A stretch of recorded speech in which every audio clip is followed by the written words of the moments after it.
íamos agora então dar continuidade com a gestão de riscos em data center, estudo caso no ANTT. Este tema vai-nos ser apresentado pelo diretor de Serviços de Inovação e Administração Eletrónica da DG Lab e que é o Dr. Nuno Abrantes, e pelo Marco Rosa, técnico de Sistemas de Tecnologia e Informação, também na DG Lab, e que, enfim, tem estado muito focado na administração de sistemas e segurança, implementação de novas soluções de tecnologias na DG Lab. Este é um tema que foi introduzido neste programa por uma razão, porque hoje nos arquivos não temos apenas documentos em papel, vimos que em papel, em pergaminho, enfim, noutros suportes, temos de facto outro tipo de documentos, informação também, se quisermos, e que também tem riscos próprios e que temos que estar atentos. Evidente que no caso da DG Lab trata-se de um data center, enfim, mas vamos falar um pouco sobre essa evolução. E pomos a tónica no data center, contudo, haverá outras organizações que não têm data centers, mas têm a sua informação armazenada, enfim, noutros sistemas e que correm, se calhar, também outro tipo de riscos. E lá está, na avaliação de riscos, temos que contemplar os mais diferentes suportes e informação. Assim, eu dava a palavra, então, aqui aos meus colegas e façam, por favor, a palavra é vossa, não sei quem é que vai. Anabela, obrigado desde já pelo convite também. É interessante porque, tendo tu estado muito próximo do que foi a vida aqui neste edifício do ANTT, conseguiste acompanhar a linha de tempo e o desenvolvimento e a construção do data center que temos hoje, até hoje, direi. E, portanto, mais do que ninguém consegues avaliar a taxa de esforço que foi feita nesse sentido, né, da estabilização. Tivemos uma sorte, porque o próprio edifício já contemplava determinada infraestrutura que possibilitasse a implementação de sistemas paralelos. E, portanto, isso é uma grande vantagem, não acontece em todas as entidades. Mas depois também soubemos aproveitar exatamente esse espaço de manobra. E, portanto, dizer que o data center passou por uma evolução muito grande, teve sempre um investimento também muito significativo nas suas várias componentes e, acima de tudo, para fazer jus aqui à missão que é crítica da DG Lab, o desafio é, de facto, permitir que, ao longo do tempo, continuemos a disponibilizar com aquela qualidade, acessibilidade, segurança, redundância, etc., tudo aquilo que foi o investimento até hoje e que, de alguma forma, podemos dizer que os 80 milhões de imagens que lá tens, produto muito de todo o trabalho que foi efetuado, e os quase 8 milhões de registros são um símbolo disso. E, portanto, arriscar a que algo possa pôr em perigo, naturalmente que obrigou-nos aqui a equacionar determinado tipo de mecânicas que nos iam possibilitar contornar, digamos assim, ou minimizar essa mesma situação. Tivemos uma prova há bem pouco tempo, que foi aquela falha de energia, não por via da cegonha, mas por via de outra coisa, e percebemos como é que o data center conseguiu reagir a esse ponto de emergência, muito apoiado também num componente que às vezes é esquecido e que nem toda a gente conta com ele, que é de facto o gerador, mas para percebermos que não conseguimos ter este sistema a funcionar sem que haja investimento e quando se fala em investimento fala-se também num momento a seguir, que é a capacidade que nós temos que ter para ver um pouco além da curvatura da Terra, antecipar o que aí vem. E é nesse sentido da construção e da manutenção deste grande sistema, que nós temos, que vamos dando passos também para nos afirmarmos perante terceiros que aquilo que aqui temos, para além de ter a qualidade que tem, porque reconhecemos-la, queremos que os outros também acreditem justamente nessa aposta que fazemos e que nos possamos afirmar para fora acerca da qualidade que este mesmo data center representa. Ele está aqui na Torre do Tombo, mas para além de servir o mundo através das aplicações que nós temos, serve também todos os arquivos distritais espalhados pelo país e que de alguma forma convergem em tudo o que é comunicações e dados deste mesmo data center. Portanto, imaginemos qualquer ponto de constrangimento que nós tenhamos aqui, temos um impacto generalizado para toda a instituição.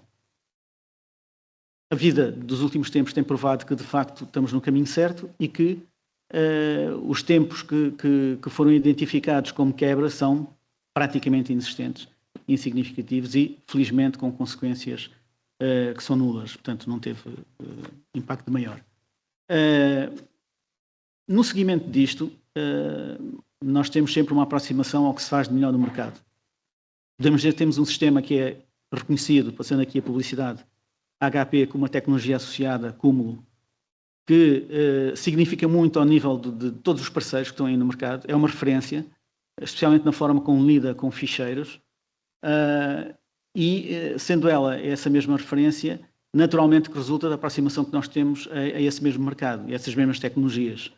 Ainda assim, há que garantir que estes riscos que estão aqui por trás e que por vezes não são visíveis, estejam acautelados também com certificações que possam estar associadas ao data center, porque é isso que vende depois a imagem posterior.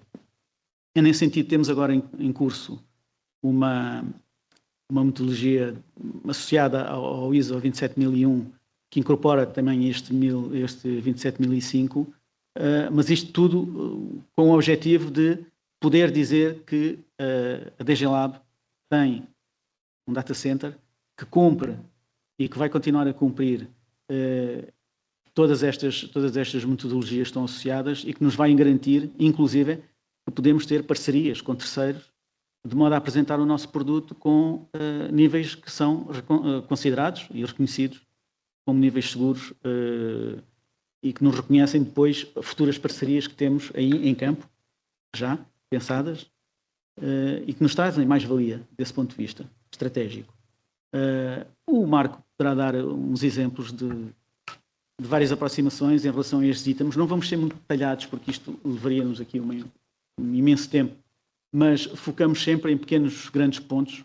Eu penso que são suficientes e necessários para representar aquilo que nós de melhor temos aqui na nossa casa. Marco, queres avançar? Bom dia. Eu voltei aqui atrás este slide porque a primeira coisa que se destaca aqui nesta imagem é aquela fotografia, que não é uma fotografia ilustrativa. Isto são os equipamentos que estão no nosso data center, pelo menos parte deles. Ao dia de hoje, temos estes equipamentos, temos tecnologia de ponta, temos uma quantidade de medidas de segurança, mas é ao dia de hoje. Isto foi uma evolução que demorou bastantes anos. Há bocado ouvi alguém falar sobre o problema que é utilizarmos os equipamentos, seja eles quais forem, ligados a extensões e a triplas e coisas do género. Isso é uma realidade que nós já passámos. Portanto, só ao dia de hoje temos normalização no data center, nem sempre foi assim. Portanto, isto foi um trabalho bastante demorado. O que nós vemos aqui de equipamentos não serve só o que é o acervo digital e a preservação do acervo digital, porque as imagens, ainda que em número muito grande, só elas por si não dão utilização nenhuma. Nós temos aqui, em números, cerca de 120 sistemas, qualquer coisa como 50 aplicações distintas, e tudo isto, além do que é o acervo, tudo isto está a funcionar no nosso data center. Nós temos apenas 2 sistemas exteriorizados, sistema de e-mail e de faturação, de resto corre tudo ali dentro. Portanto, conseguimos uma autonomia bastante grande neste aspecto. Portanto, não é apenas a preservação do acervo, do digital, mas também o funcionamento do negócio, tudo aquilo que as pessoas utilizam no seu dia-a-dia. Relativamente aqui ao projeto que nós estamos a decorrer atualmente da ISO 27001, temos aqui várias fases de projeto.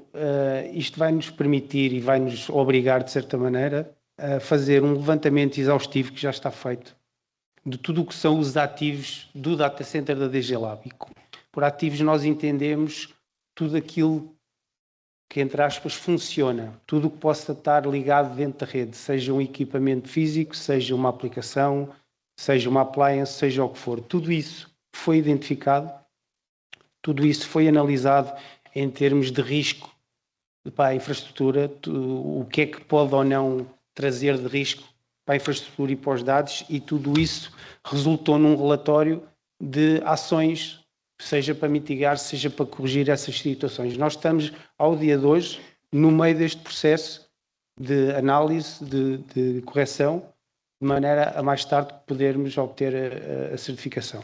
Isto passa também pelos próprios equipamentos grandes que nós chamamos de armazenamento, de servidores, de operações que são executadas lá dentro. Tudo isto está a ser alvo de análise e de tratamento. Riscos. Dizer também que este levantamento, de alguma forma com uma parceria muito próxima com o CNCS, até porque temos uma obrigatoriedade todos os anos de enviar um relatório, é também importante porque no caso de haver necessidade de fazer um shutdown, que no nosso caso temos condições para o fazer de uma forma controlada, saber exatamente quais é que são as prioridades em termos dos vários sistemas que estão a ocorrer. Não temos que... A filosofia não é chegar ali, desligar um switch e deitar tudo abaixo. Portanto, este levantamento também nos permite ter esse mapa completamente desenhado com os tempos de encerramento de cada sistema e sabermos exatamente por onde é que havemos de começar face à situação. Mais uma vez, estivemos atentos a essa quebra, porque se tivesse ocorrido alguma indisponibilidade por parte do nosso gerador, ele teria uma autonomia significativa, portanto não estávamos preocupados com isso, mas pode haver uma avaria mecânica que o forçasse a parar e nesse ponto teríamos naturalmente que recorrer a este plano e começar a fazer um encerramento programado e controlado das várias situações. E é dentro disto que temos aqui os riscos físicos e ambientais, é algo que de facto não controlamos e que temos que estar sempre atentos, começando logo pelo acesso físico ao espaço e todos os sistemas que são complementares a este mesmo data center.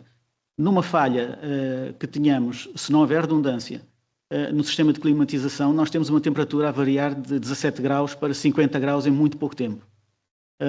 E, portanto, existe a proteção natural das máquinas, elas começam a encerrar por si próprias, quando, se nós não atuarmos em tempo suficiente, mas é para perceberem que tudo aquilo está num equilíbrio sempre ele muito perigoso, não é? Portanto, uma falha, embora haja aqui redundância nos sistemas, existe sempre uma quebra por via da recuperação dos mesmos e isso tem que estar sempre, de alguma forma, equalizado. No que diz respeito a isto, até se calhar podes dar mais uma chega nos sistemas que complementam. Sim, fala-se muito, e nós também falamos e temos implementados sistemas redundantes, mas alguns, no que é o caminho dos sistemas redundantes, há de haver sempre um sítio que a redundância termina. Nós não conseguimos ter redundância eterna. Nós podemos ter equipamentos com duas fontes de alimentação, podem estar ligados a duas réguas de energia distintas, que podem estar ligados a dois circuitos elétricos distintos e alimentados por duas UPS distintas e por dois geradores distintos. Mas alguns no sistema de rede, de onde depois saem os geradores para a rede nacional, o ponto de acesso, ter dois pontos de acesso há de ser muito complicado. Nós não temos redundância infinita. Nós chegamos, no nosso caso, o gerador é o nosso ponto de estrangulamento, temos um gerador que não nos tem faltado. Nós tivemos aqui no que foi a experiência do apagão, ele funcionou durante 8 horas sem nenhum tipo de problema, podia continuar a funcionar por mais 8, não houve esse problema, mas a falha de energia é um problema grave, que nós já sofremos com isso, já tivemos avarias de geradores, já tivemos falhas do PS, e ainda que os sistemas desliguem porque tem controles de monitorização de temperatura. O desligar de um sistema, quando atinge uma determinada temperatura, não é um desligar controlado. Ele simplesmente corta a energia e atira tudo abaixo. A consequência disso, muitas vezes, é sistemas corrompidos, dados corrompidos, que também já passámos por isso, de novo. Nós já passámos todas as coisas que estamos aqui a falar hoje em termos de risco e de potencial perda de dados ou potencial problema, esta casa já passou ao longo dos anos. Por isso é que eu disse que ao dia de hoje estamos numa situação que há 5 anos não estávamos e que há 10 anos não estávamos. Já tivemos questões de energia, já tivemos problemas de climatização. Temos um sistema de climatização redundante e aconteceu a lei de Murphy. No mesmo dia, à mesma hora, os 2 sistemas de climatização pararam. Os 2. E a temperatura realmente atingiu cerca de 52 graus quando eu entrei na sala. Estamos a falar de uma sala com paredes corta-fogo, que se o sistema de refrigeração não funciona, não entrar nem sair lá de dentro.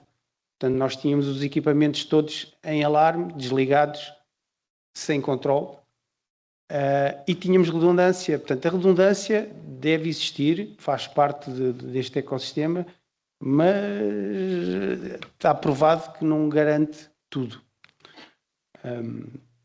Mas, Marco, salientando sempre que qualquer um destes sistemas que está aqui associado ao data center, ele carece de manutenção. É isso que já íamos a isso. Portanto, seja um sistema do data center de suporte ao ambiente do data center, seja equipamento onde correm as aplicações, sejam softwares, tudo isso, que é todo o ecossistema que está dentro da sala física, que é aquilo que depois as pessoas veem do lado de fora, tudo isso só faz sentido existir e manter e alimentar se tiver suportado com contratos técnicos, seja aos equipamentos, seja às aplicações e ao software, porque senão, por muita redundância e muita coisa que se coloca ali, basta um elemento falhar e não haver suporte sobre aquele elemento, parte do ecossistema fica afetado e não serve nada. A única coisa que nós podemos aqui dizer em relação aos sinistros, pelo menos estes sinistros que nós conhecemos de incêndios e inundações, ainda não passámos por isso, espero que não aconteça, ainda que hajam, e nós temos conhecimento dos falsos incêndios que depois dão origem a processos de extinção desnecessários com o impacto que eles têm. Nós ainda não passámos por isso, espero que não aconteça. Sim, de facto, partilhar também uma experiência que foi na minha primeira pessoa. De facto, estive numa organização em que houve um falso alarme desse tipo e que a interpretação do alarme foi mal entendido pelo segurança, e o que deu origem é que houve um disparo do sistema de extinção. Só que um disparo desses traz também o próprio impacto, não é? Tudo o que está dentro do data center. Desde o próprio chão completamente desmontado, aos sistemas de sensores destruídos, às portas empenadas. Portanto, tudo isto tem uma consequência que, infelizmente, quando de facto se trata de um falso alarme, há um preço a pagar. Isto tem a ver também com hoje que se está a tentar recuperar e tentar dar uma disciplina diferente a todos os utilizadores aqui da casa, por exemplo, para situações que impliquem emergência, saber como atuar. E de facto esse plano não foi tido e se calhar pagou-se caro porque justamente ele não funcionou pela componente humana.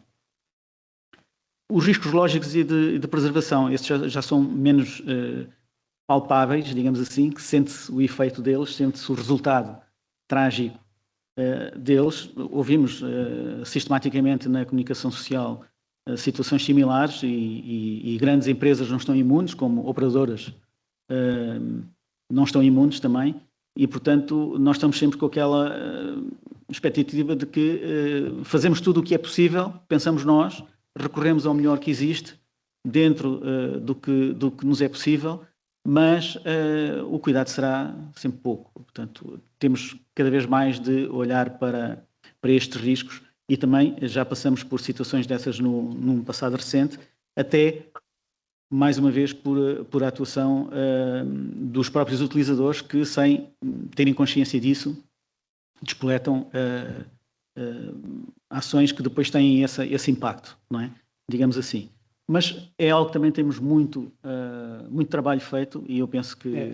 Sim, Paralelamente ao investimento que houve nos últimos 5 anos, a nível de equipamento, houve um investimento muito grande na questão da segurança.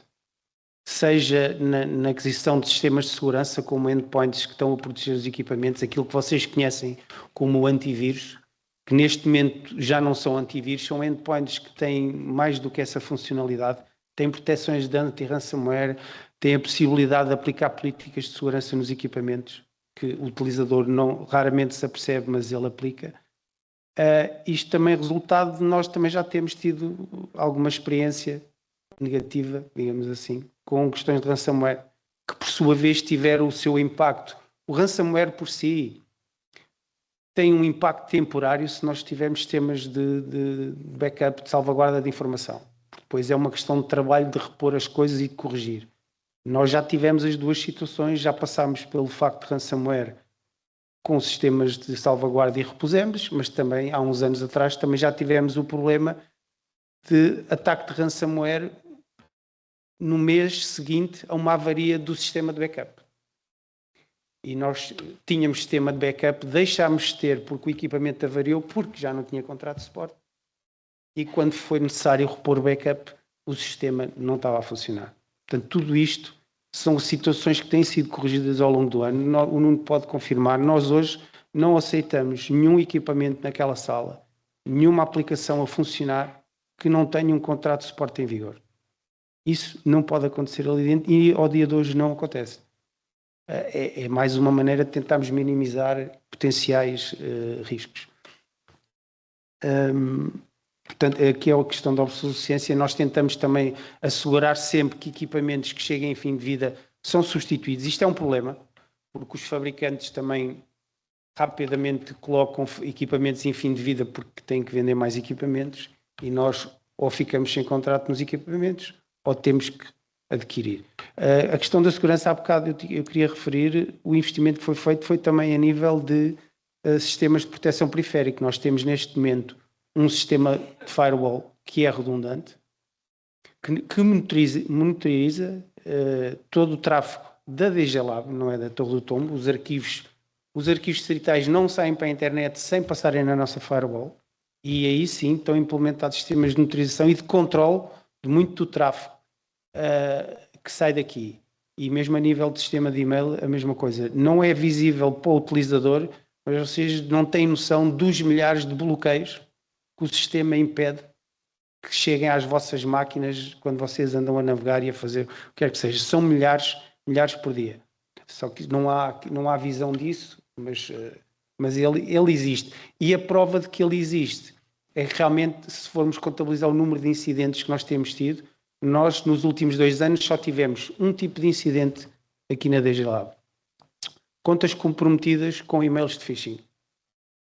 E mesmo a nível de sistema de e-mail, vocês já devem ter percebido que há determinados tipos de e-mails, de anexos, que vocês não conseguem enviar nos e-mails. Isso é propositado, não é inocente.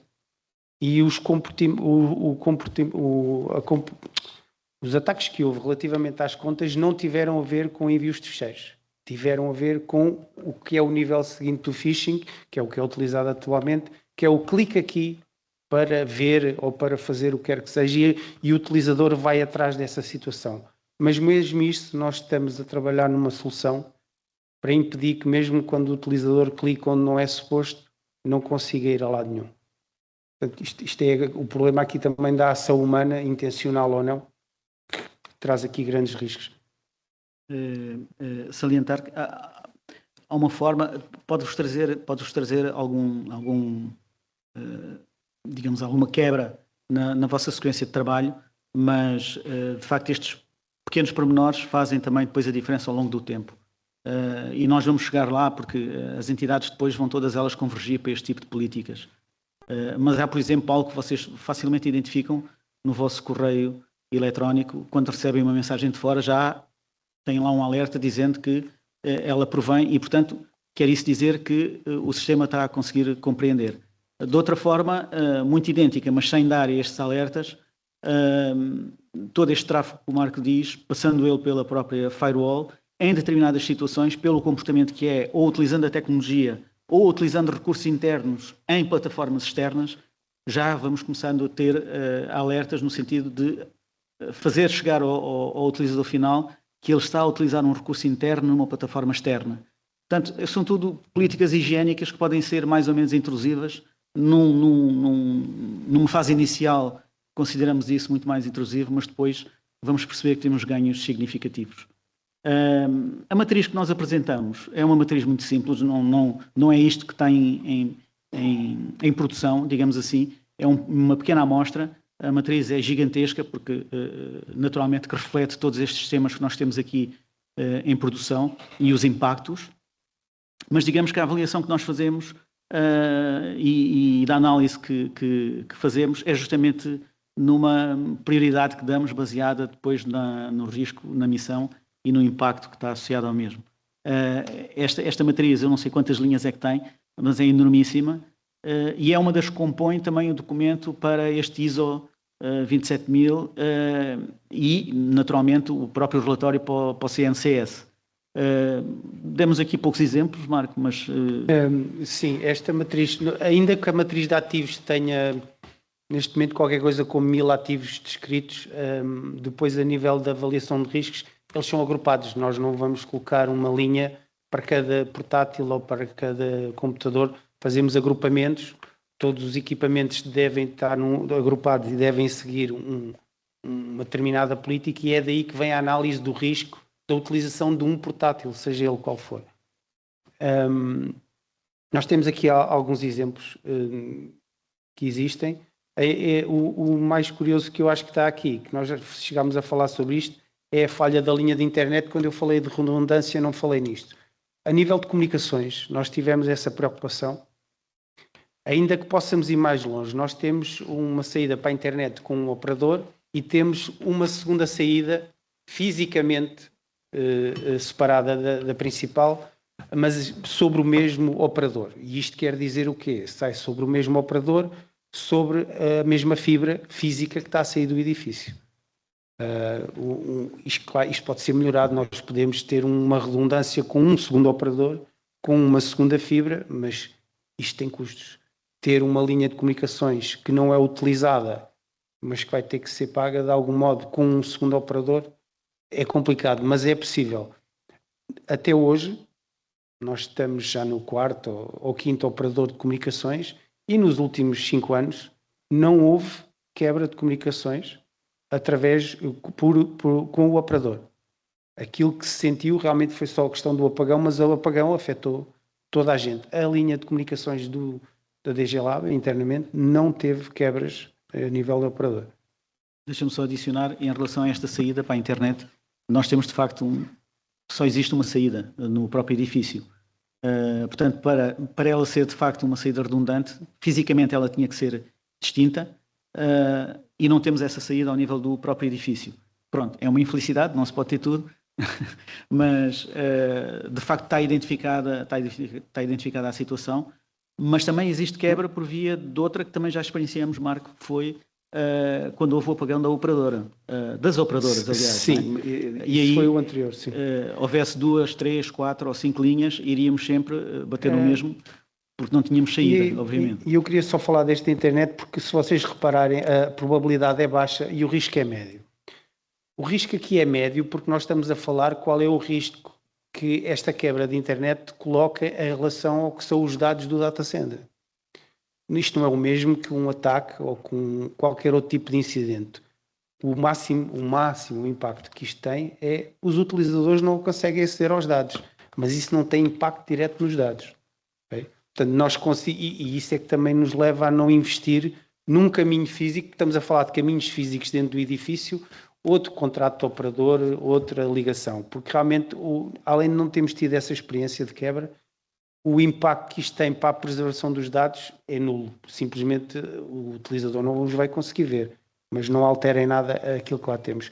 Realmente tivemos o outro impacto de comunicações, mas isso toda a gente sentiu em casa, quando a Vodafone foi atacada e mais não sei quem, os sistemas deles estiveram em baixo, isso afeta os arquivos distritais de chegarem aqui, as pessoas, mas afetou qualquer pessoa que tivesse ligado na rede deles. Pensando agora nas estratégias, elas são imensas aqui, lá está, trouxemos aqui 3 exemplos, Temos um lençol de situações que estão pensadas naturalmente para que possam ser executadas em função também da situação em concreto, e trouxemos estas aqui porque eu penso que são as que mais facilmente conseguimos vender de modo a que entendam o impacto que isto tem e, associado a isso, sempre o investimento que houve. Tivemos também a felicidade da direção entender o quanto teria que ser crítico este mesmo investimento e, portanto, juntando uma coisa à outra, foi possível implementar, mas, como eu digo, é algo que já é palpável, porque no dia-a-dia, embora vocês não sintam, felizmente, todas estas situações aqui estão perfeitamente operacionais e auditáveis também, desejando que a última não funcione, naturalmente, mas que todas as outras que fazem parte mais do nosso dia-a-dia, nós conseguimos dar exemplos disso, não é? Sim, e a questão, exatamente isto foi pensado de maneira a que as pessoas, os utilizadores, sejam internos ou externos, não o sintam. Começando aqui, apanhando aqui esta parte da redundância, algo que ainda não falámos aqui, falámos no investimento em equipamentos. Há cerca de 2 anos atrás, fizemos um investimento, por via do PRR, em todo o sistema de armazenamento e de computação da DG Lab. E a instalação desses equipamentos e a migração dos dados do sistema antigo para o novo foi feito com 0 downtime e com 0 impacto no funcionamento e naquilo que os utilizadores precisam para aceder. Tanto que tivemos que ser nós a dizer aos utilizadores que o sistema tinha mudado porque ninguém deu por isso. Isso deve-se também à questão das redundâncias. O equipamento que anterior tinha, mas nós quando trabalhámos neste sistema novo, estamos em 25, portanto foi em 22 que se foi lançado o concurso, depois houve uns atrasos, tivemos 2 anos antes do procedimento sair a trabalhar no que é que seria a solução de armazenamento e de computação da DG Lab. Porque já tínhamos tido experiências, e a Anabela também está a par dessa questão, no que diz respeito à preservação digital, ao acesso ao acervo digital, e isso levou-nos a pensar de maneira diferente para esta solução, com preocupações que na anterior não tínhamos essa experiência. Nós, ao dia de hoje, temos um sistema de preservação digital para as imagens, que é um sistema de armazenamento fisicamente e logicamente separado dos outros. Uma coisa é o sistema de preservação para as imagens, outra coisa é o sistema de ficheiros e de servidores e de sistemas e de aplicações. Não são logicamente, são fisicamente distintos e têm acessos completamente diferenciados. E isso está aqui resultado também disso na questão da redundância. A redundância não é só ao nível dos equipamentos serem redundantes ou terem sistemas de alimentação redundantes ligados a sistemas, tem a ver também com a resiliência dos equipamentos. E o sistema de preservação que nós temos atualmente foi pensado nesse sentido.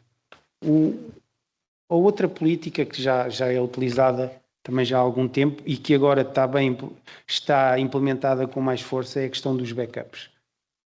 Também nesta solução, nós se calhar há 15 anos atrás, quando se falava, e a Anabela lembra-se disto, quando falavas num projeto novo de digitalização, dizias assim, eu preciso de 5 terabytes para colocar imagens. E eu devolvia-lhe sempre a pergunta, então mas queres fazer backup dessas imagens ou não? Só precisas de dinheiro para comprar discos? E só precisas de uma cópia de backup ou precisas de 3? E como é que vais, qual é o sistema que vai aceder a essas imagens?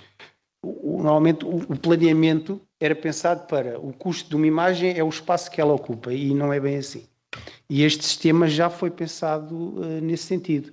A aquisição não foi do sistema ferro, foi do sistema ferro, foi do sistema aplicacional, foi do sistema de backup, foi de backup para disco, foi de backup para tapes. Nós temos neste momento 3 níveis de backup da informação que está lá dentro e tudo isto fez parte do plano de projeto, de desenho, do que é que seria a nova infraestrutura da DG Lab com o investimento que foi feito. Marcos, fala-me aí dos snapshots que já conseguimos ter e da taxa de ocupação do atual data. Como nós referimos, o sistema de preservação foi um sistema pensado à parte do resto. Neste momento, em termos de capacidade de espaço útil, temos 3.2 petabytes de armazenamento. Estes 3.2 espaço útil, porque o sistema está cheio de redundâncias nos vários nós, aquilo funciona por vários nós. Um dos grandes desafios desta parte das imagens era o backup. Como devem calcular, estão lá mais de 80 milhões de ficheiros. Fazer backup disto, temos duas hipóteses. Ou compramos um segundo sistema de armazenamento e aquilo replica, e precisamos de mais 700 ou 800 mil euros, ou fazemos backup para tape, e ao final de 3 anos as tapes ainda estão a gravar porque não conseguiram fazer backup daquilo tudo. O nosso sistema neste momento tem 2 acessos de escrita. Só há 2 pessoas, e eu estou-me a excluir enquanto gestor do sistema, só há 2 utilizadores que estão nesta sala que têm acesso de escrita àquele sistema. Todos os outros só têm acesso de leitura. E a melhor proteção que aquele sistema tem é que tem um conceito de snapshots de fotografia, pontos de restauro, aquilo que se conhecem como pontos de reverter para pontos de restauro, até 40 mil pontos de restauro. Nós conseguimos ter 40 mil pontos de restauro daquele sistema. E neste momento temos políticas que fazem snapshots ao sistema completo, aos vários níveis abaixo, e aquilo não chega a ocupar 1 terabyte sequer de armazenamento. Portanto, dentro dos 3.2 petas, aquilo é um valor irrisório e conseguimos reverter aquilo para 3 meses atrás, em caso de algum problema que existe. Só para terminar aqui a questão da extinção. É outra coisa que eu espero nunca ter que passar, mas nunca experienciei o disparo da extinção. São feitos testes regulares. Isto é uma coisa que também não referimos. O sistema de extinção da alarmística e detecção do data center está sob contrato. Todos os equipamentos têm manutenção regular. Já temos o plano de manutenção para o ano todo 26 marcado e estes sistemas são todos testados regularmente pelo fabricante. Nunca tive esta experiência, espero não ter que passar por ela também, mas funciona de acordo com os testes de manutenção que são feitos. Em relação à continuidade do negócio, claro que o dia da manhã é sempre diferente. Nós hoje temos esta realidade. Tivemos a incorporação de 2 sites, digamos assim, que até à partida estariam pensados para estarem fora deste mesmo edifício, o Arquivo Nacional de Som, que há de ter ainda um edifício num futuro próximo. E, portanto, isto faz-nos pensar também o que é que podemos fazer em relação à segurança dos próprios dados. Atualmente temos estes sistemas que funcionam em backup, mas de facto estão aqui dentro da nossa Torre do Tombo e, portanto, não temos forma de replicar isso para terceiros ambientes. Não será um processo fácil, obviamente, pela dimensão de que estamos a falar, mas, acima de tudo, existe essa preocupação e essa visão, que já não é no longo prazo, porque em meados de 26, não é?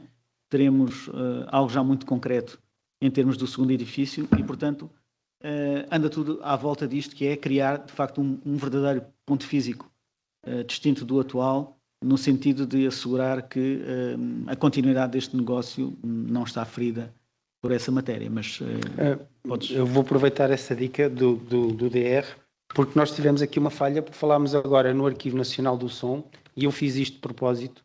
Deixei para agora falar num segundo investimento, porque o investimento que fizemos de PRR há 2 anos e qualquer coisa tem tudo isto que eu falei, mas recentemente, e consequência desta questão da criação do ANS, tivemos um segundo investimento de PRR em infraestrutura.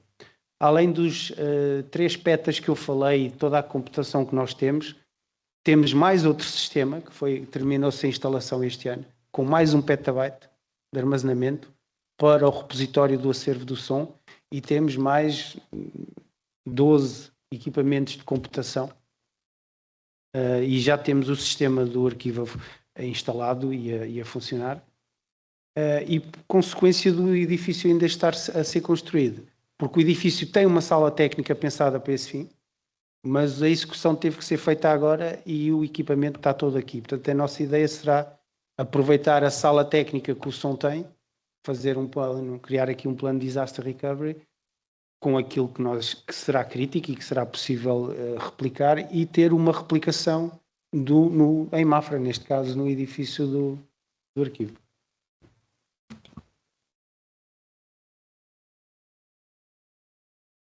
Outros?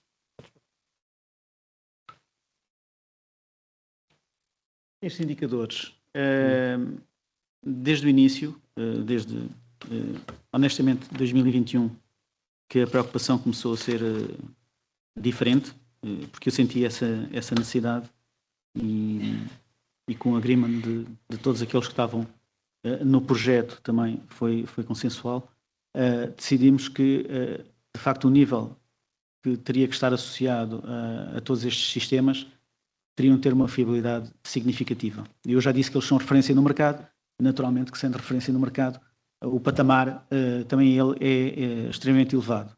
São sistemas que estão pensados para praticamente não terem disponibilidade nenhuma, que possa ser sentida do ponto de vista do utilizador, do trabalho normal ou intensivo, e hoje nós podemos dizer que, apesar de ele ter sido concebido com essa premissa, temos uma disponibilidade brutal, total, quase, e com uma integridade desse mesmo acervo garantida.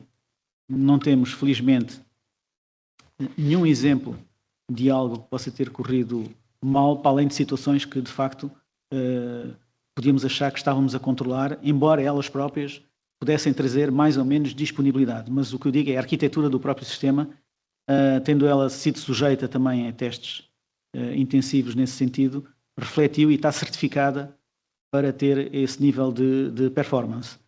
A juntar a isso e fazendo esse alinhamento, como aqui diz, esta ISO vai nos demonstrar que de facto nós estamos corretos, estamos certos na aposta que fizemos e que vamos apresentar esse selo de garantia em como o nosso data center cumpre justamente aquilo que é a nossa aposta nesta fase dos indicadores de sucesso.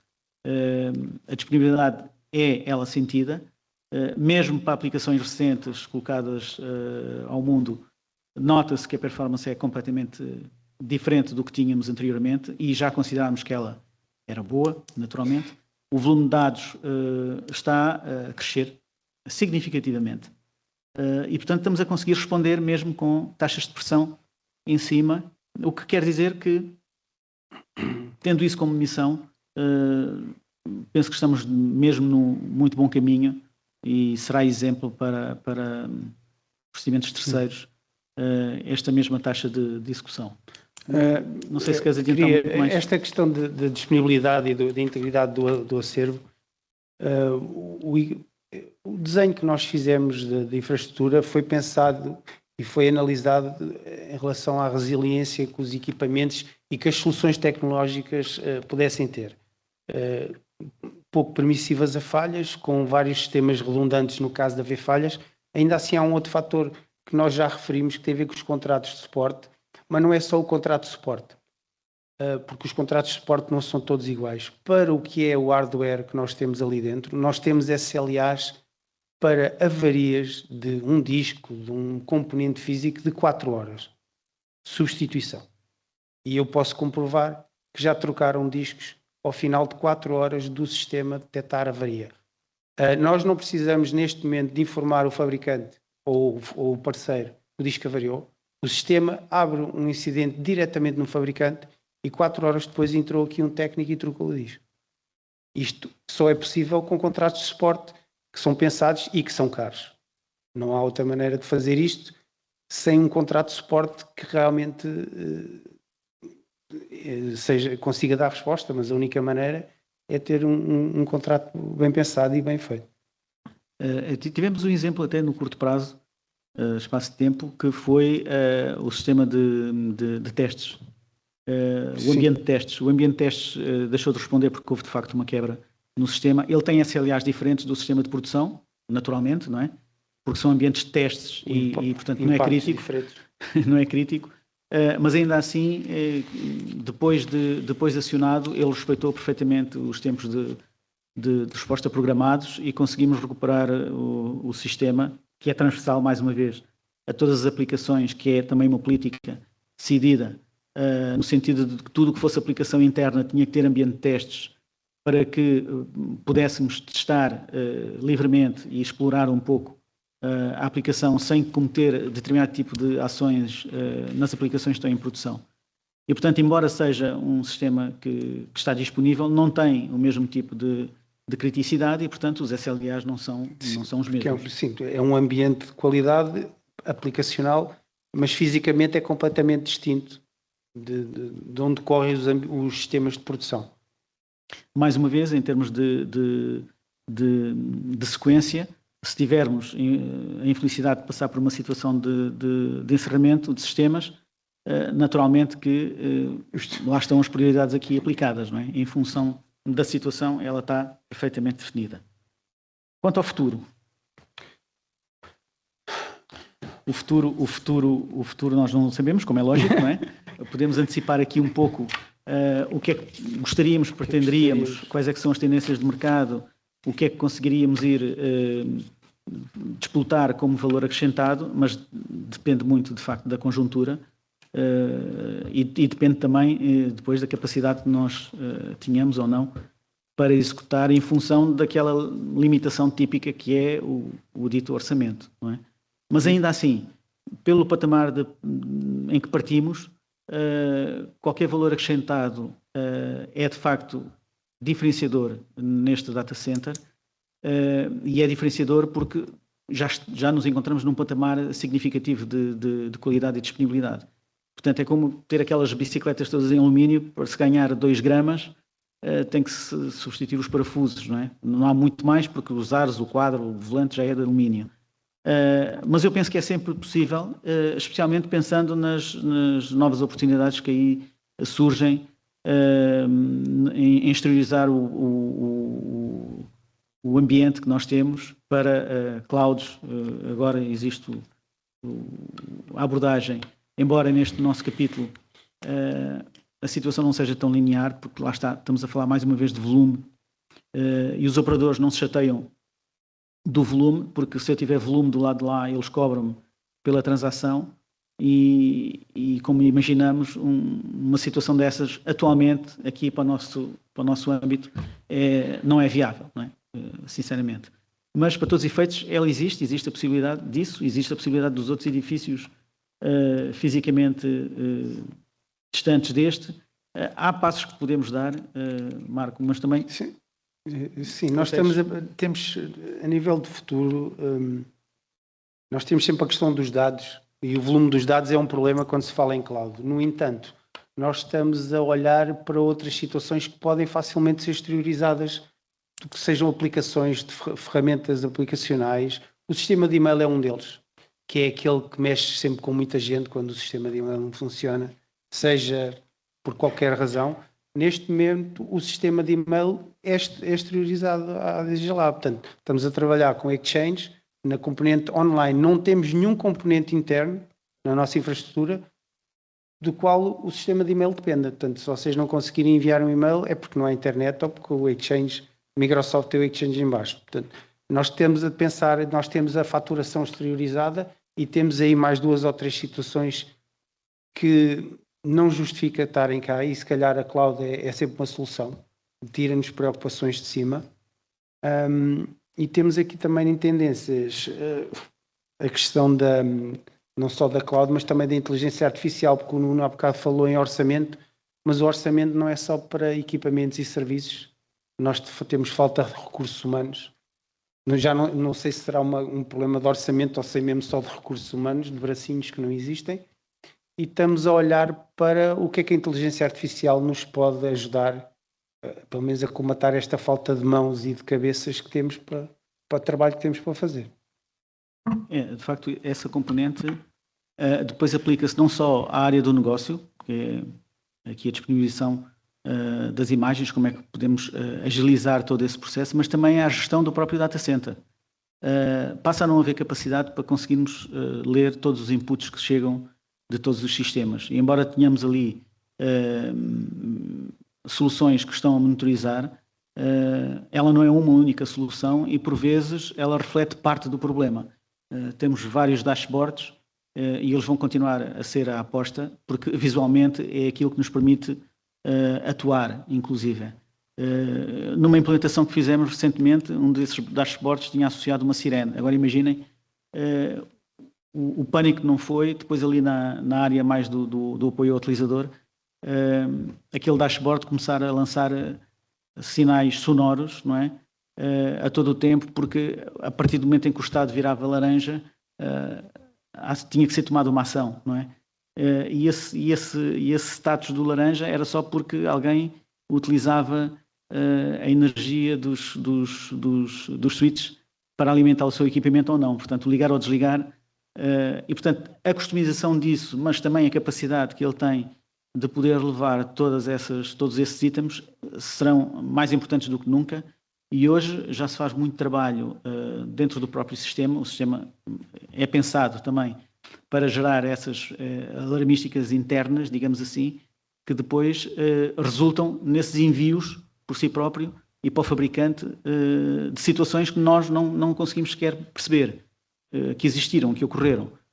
Mas esse tipo de aposta nessas ferramentas muito mais aplicadas à gestão desta complexidade, mais do que nunca são bem-vindas, porque a componente humana começa a não dar conta, utilizando a expressão, não dá conta do recado, não é? Portanto, é esse o problema para este universo que nós temos aqui já no nosso data center. Não sei se temos mais algo a dizer. Eu tenho algo aqui a acrescentar e gostava que o Marco ficasse aí nesse computador, por favor. E podes entrar aí no site dos arquivos e mostrar aquele gráfico que temos das imagens, por favor, que está online.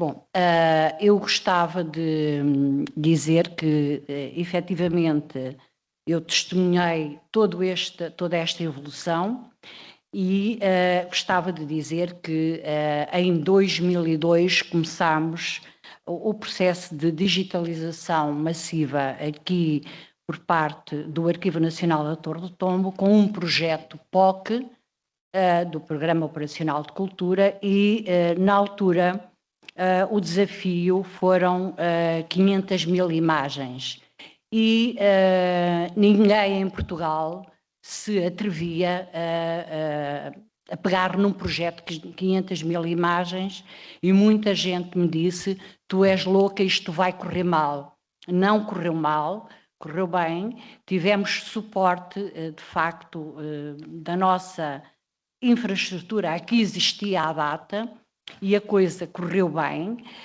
Simplesmente estávamos a falar na ordem de terabytes e de facto só com o primeiro projeto POC é que o nosso data center, diria, deu o primeiro saltinho e depois a partir daí foi tudo isto que os colegas estiveram a explicar, porque houve sempre uma necessidade de crescer e crescer mais e evidente que a parte mais visível foi sempre o quê? Imagens e produzir imagens, esquecendo-se inclusivamente, enfim, da tutela, que era preciso evoluir em termos do suporte para este crescimento.